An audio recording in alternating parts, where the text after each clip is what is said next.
प्रणाम महारानी जी, महारानी प्रणाम। अरे श्यामा बेटा अरे मंत्री कोई श्यामा के का टाइम थोड़ा जो तू श्यामा खेल रहा है तो सब आग होलिए में भाषा छे। हां होलिए में भाषा छे, होली में भाषा छे श्यामा, श्यामा कार्तिक में भाषा छे, कार्तिक में। हां अच्छा महारानी मुझे जो आने में देर लगा मैं ले रहा था। हां मैं ले रहा था, लेट रहा था। हां ले रहा था। क्या ले रहा था? कहां?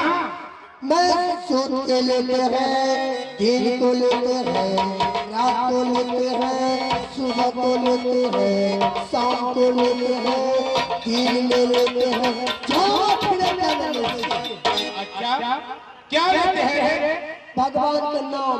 भगवान के नाम, अच्छी बात है। शिव बाबा के नाम। शिव बाबा के नाम, हाँ बहुत अच्छा बाबा। अच्छा मंत्री आपको पता है मैं क्यों बुलाई हूँ? क्या बात है महाराज? मैं ये पूछना चाहता हूँ आपसे, क्या मेरे इंद्र कुमार बेटा मेरी कंचन कुमारी ठीक है क्या? इंद्र बहुत नीक किया।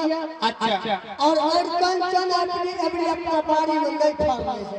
हाँ और कंचन की हरि कंचन अपनी नहीं फाड़ने बाड़ी में। कंचन कुमारी, हाँ और कंचन कुमारी वो भी अच्छी है। आपका देवर रुदल वो भी अच्छा है। आपका पत्ती, आपका साग, आपका चाय, आपका चीनी, आपका चूड़ा, आपका खेत, आपका खजाना चाहे, मैदान चाहे, ठिकाना चाहे, द्वार चाहे, दलाना चाहे, सब अच्छा है। सब अच्छा है। मंत्री मुझे मैं कभी कभी नहर में पड़ी हुई सोचती हूँ। क्यों? ये सोचती हूँ मेरा फिक्र लगा रहता है, मेरा बेटा बेटी दोनों जवान हो गई, कैसे रहती है कैसे नहीं रहती। स्कूल में तो केहन बढ़िया बउआ पढ़ैत रहे छे, ओकरा के स्कूल में नाम लिखा दे, बढ़िया से पढ़ते लिखते होशियार बनते, तो बेसी अगर ज्यादा कोर्स डालते तो चपरासी बनते। अच्छा हाँ चपरासी के आके बउआ है वो तो राजा के बेटा है, राजा ही रहेगा। अरे चारों ओर के दुश्मन ने लागल मोह,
Let me go.